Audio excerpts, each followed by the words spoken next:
नमस्ते। KP college की online class में आप सभी का स्वागत है। मैं सीमा शर्मा आज आपके सामने BA second year home science की क्लास लेके आई हूँ। आज हम सेकंड पेपर के अंदर 9th चैप्टर पढ़ने जा रहे हैं। हमारे चैप्टर का नाम है कार्बोज। वैसे तो अगर देखा जाए तो सभी जितने भी वनस्पति जैसे कि पदार्थ हैं, जैसे कि अनाज वगैरह है, उनमें उपस्थित रहते हैं।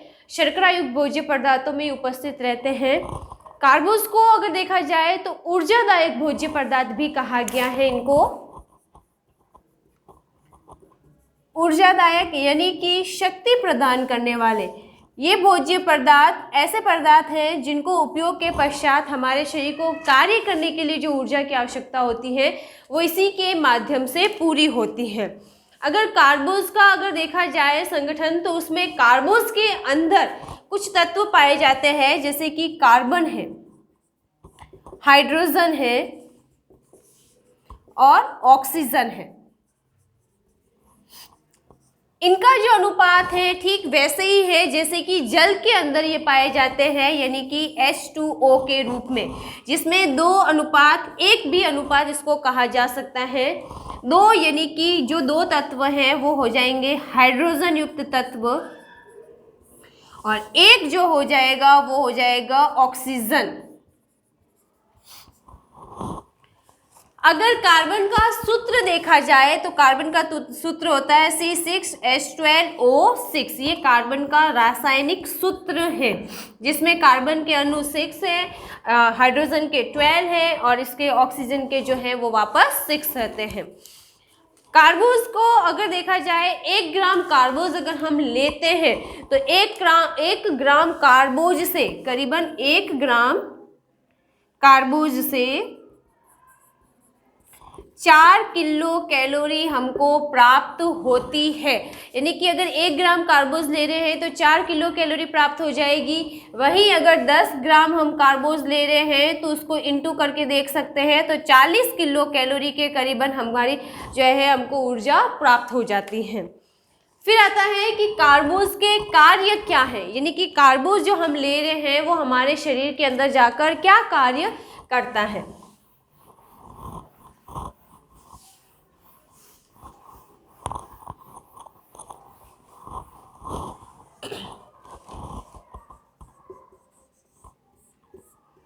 कार्बोज का पहला कार्य अगर देखा जाए तो वो है ऊर्जा प्रदान करना,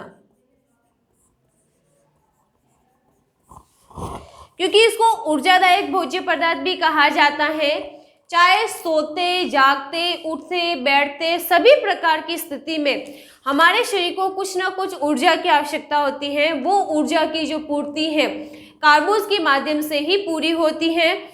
कार्बोज युक्त भोज्य पदार्थ जैसे कि अनाज है, चावल वगैरह है, इन सभी से हमको ऊर्जा की प्राप्ति होती है। वनस्पति भोज्य पदार्थ भी इनके अंतर्गत आते हैं, जिसमें अनाज चावल वगैरह हो जाएंगे, जौ बाजरा रागी वगैरह, ये सभी जो चीज़ें रहती हैं ऊर्जा प्रदान करने का कार्य करते हैं।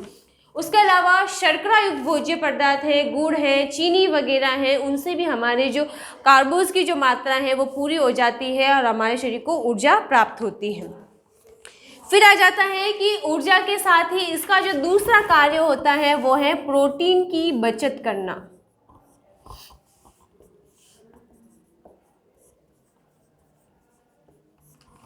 यानी कि वैसे अगर देखा जाए प्रोटीन की बचत कैसे करेगा, प्रोटीन का कार्य होता है निर्माण करना और कार्बोज का कार्य होता है ऊर्जा देना। लेकिन अगर जैसे हम व्रत कर रहे हैं, उपवास कर रहे हैं, ऐसी स्थिति में अगर हमने प्रोटीन की मांग हमारी जो है पूरी हो जाती है, लेकिन हम जो कार्बोज युक्त भोज्य पदार्थ है अगर वो नहीं ले पा रहे हैं, तो ऐसी स्थिति में क्या हो जाता है, कार्बोज का जो कार्य है वो नहीं हो पाता है, यानी कि हमारे शरीर को ऊर्जा नहीं मिल पाती है। तो ऐसी स्थिति में जो हम प्रोटीन युक्त भोज्य पदार्थ ले रहे हैं तो वो प्रोटीन हमारे शरीर में उस समय ऊर्जा देने का कार्य करता है। यानी कि जो प्रोटीन अपना स्वयं का जो कार्य होगा निर्माण का वो बंद कर देगा और हमारे शरीर को ऊर्जा देने का कार्य शुरू कर देगा। लेकिन दूसरी अवस्था में अगर देखें कि हमने अगर कार्बोज पूरी मात्रा में लिया है यानी कि जो हमारी प्रतिदिन की मांग है अगर वो समय पे पूरी हो रही है तो कार्बोज जो अपना कार्य है ऊर्जा देने का वो सुचारू रूप से करेगा, और प्रोटीन भी जो अपना कार्य है निर्माण का वो सुचारू रूप से कर पाएगा। यानी कि प्रोटीन का संचार जो अपना कार्य है वो ठीक प्रकार से कर पाता है और प्रोटीन की बचत हो जाती है जो कि ऊर्जा देने में वो नहीं लगा पाता है।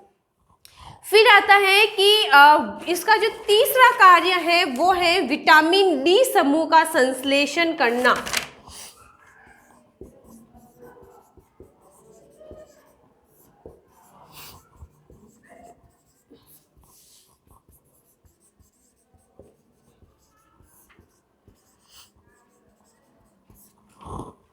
विटामिन डी समूह यानी कि जैसे कि हम भोज्य पदार्थ ले रहे हैं तो विटामिन बी समूह के संश्लेषण में ये सहायक होते हैं। मनुष्य की छोटी आंत अगर देखी जाए जिसमें भोजन का आंशिक रूप से पूरी तरीके से पाचन हो जाता है, पूर्ण रूपेण पाचन होता है, तो हमारे उस छोटी आंत में कुछ ऐसे जीवाणु पाए जाते हैं जो कि विटामिन बी समूह का संश्लेषण करने में सहायक होते हैं। और ये जो जीवाणु है ये हमारे साथ ही जो संश्लेषण हो रहा है उसकी वजह से वृद्धि विकास वगैरह जो होती है उसमें भी वो सहायक होते हैं, ऊर्जा देने में सहायक होते हैं। साथ ही इन जीवाणुओं के रहने से जो लैक्टोज शर्करा वगैरह है वो अगर जैसे देखी जाए तो वो डाइसैकेराइड कार्बोज के अंदर आती है, और ये जो जीवाणु होते हैं हमारे शरीर में संश्लेषण की प्रक्रिया में भूमिका निभाते हैं, जिसकी वजह से हमारे शरीर को आवश्यक जो ऊर्जा होती है वो पूर्ण रूप से प्राप्त हो जाती है। फोर्थ कार्य है इसका कैल्शियम के अवशोषण में।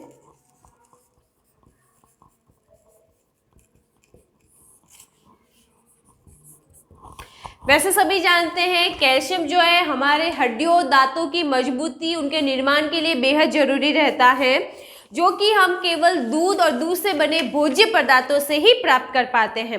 अब अगर देखा जाए तो दूध में भरपूर मात्रा में कैल्शियम और फास्फोरस पाया जाता है, और प्रकृति ने अगर देखा जाए काफ़ी सोच समझकर दूध के साथ में शर्करा, कैल्शियम, फास्फोरस वगैरह हैं, इनका संयोग किया हुआ हमको प्राप्त हो रहा है। कैल्शियम की जो अवशोषण क्षमता बढ़ाने के लिए जरूरी है कि कार्बोज पूर्ण रूप से हमारे शरीर को प्राप्त हो। अगर कार्बोज पूर्ण रूप से प्राप्त होता है तो कैल्शियम के अवशोषण में सहायता प्रदान करता है, यानी कि हमारे शरीर में जो कैल्शियम जा रहा है दूध वगैरह के माध्यम से उसका पूर्ण रूप से अवशोषण हो पाता है, और अवशोषित जो कैल्शियम है वो हड्डियों और दांतों के निर्माण में सुचारू रूप से कार्य करने में लग जाता है। फिर आता है पांचवा जो कार्य है वो है पाचन तंत्र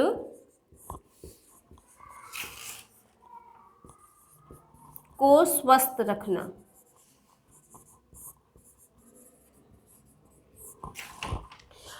वैसे अगर देखा जाए जो कार्बोयुक्त भोज्य पदार्थ है जैसे कि दालें अनाज वगैरह जो है, चावल वगैरह जो हैं, इनमें काफ़ी मात्रा में रफेज पाया जाता है, और ये जो रफेज है वो हमारे शरीर के अंदर जाकर पाचन का जो कार्य होता है उसको सुचारू रूप से पूर्ण करने में अपना सहयोग प्रदान करता है।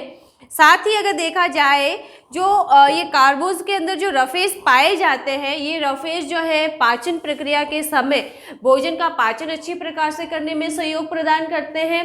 साथ ही जो छोटी आंत वगैरह है उसमें भोजन के सही प्रकार से अवशोषण में भी सहायक होते हैं, यानी कि आंतों को भी ये प्रभावित करता है, यानी कि आंतों का स्वास्थ्य अच्छा बनाए रखते हैं, उनको क्रमानुकुंचन गति अच्छी से बनाए रखते हैं ताकि भोजन का पाचन अवशोषण वगैरह जो है वो सही प्रकार से हो सके, यानी कि कब्ज अपच वगैरह की जो स्थिति है उससे ये बचाते हैं। इसके अंदर पाया जाता है रफेज।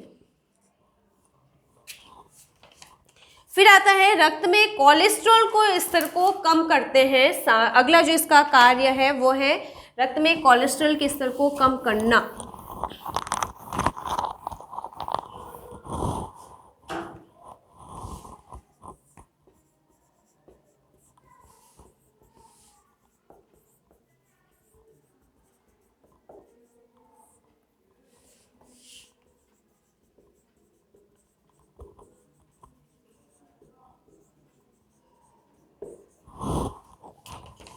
रफेज जो होते हैं उन जीवाणुओं की वृद्धि में और विकास में सहायक हैं, जो पाचन क्रिया में अच्छे से योगदान देते हैं। साथ ही ये पित्त अम्ल जो है उसमें अवशोषित कोलेस्ट्रॉल को स्वतंत्र कर देते हैं, और इसके कारण ये जो कोलेस्ट्रॉल की मात्रा होती है वो रक्त में कम हो जाती है, यानी कि रक्त में कोलेस्ट्रॉल की मात्रा को बढ़ने से ये रोकते हैं। रेशेदार जो भोज्य पदार्थ है, वैसा हमने अभी पढ़ा है कि कार्बोयुक्त भोज्य पदार्थों में रेशे की मात्रा अच्छी रहती है, जो कि कोलेस्ट्रॉल के साथ में ये मिल जाते हैं और मल के साथ में ही वो कोलेस्ट्रॉल युक्त भोज्य पदार्थों को शरीर से बाहर निकाल देते हैं, यानी कि आंतों में रक्त में जो कोलेस्ट्रॉल की मात्रा है उसको ये कम कर देते हैं, जिससे कि हमारे शरीर में रक्त का स्तर संचालन सही प्रकार से होता है। उसको रक्त को बढ़ने के लिए जो धक्के की आवश्यकता रहती है, ब्लड प्रेशर की आवश्यकता रहती है, वो सामान्य बनी रहती है और कोलेस्ट्रॉल का स्तर जो है रक्त में कम हो जाता है। फिर आता है कि ये यकृत को स्वस्थ बनाते हैं।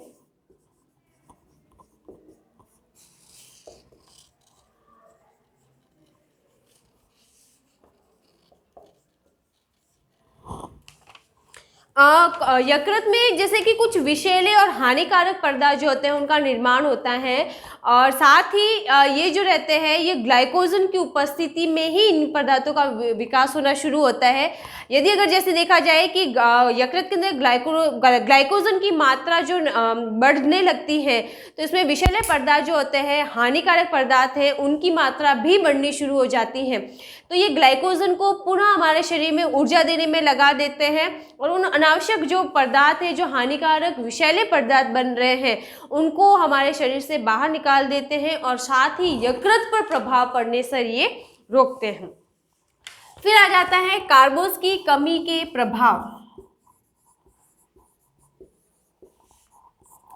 कमी हो जाएगी तो सबसे पहला सिम्टम्स यही दिखाई देगा कि वजन में कमी। वजन में कमी आ गई यानी कि क्या हो जाएगा, व्यक्ति जो है आलस, थकान, सुस्ती से भरा होगा।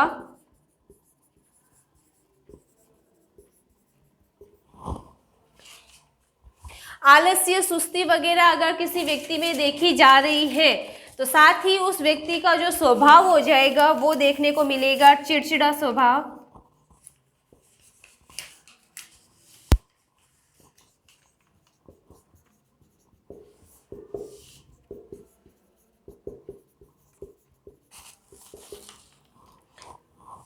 शरीर की क्रियाशीलता में कमी, यानी कि कार्य करने की दर में कमी आ जाएगी।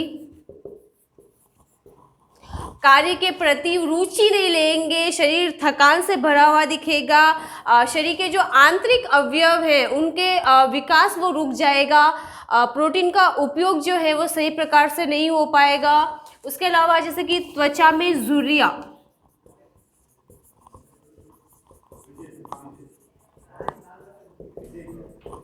त्वचा में झुर्रियां पड़ने लगेगी। उसके अलावा जैसे कि कुपोषण के जो लक्षण है, कुपोषित व्यक्ति जो रहता है दुबला पतला वगैरह दिखाई देगा।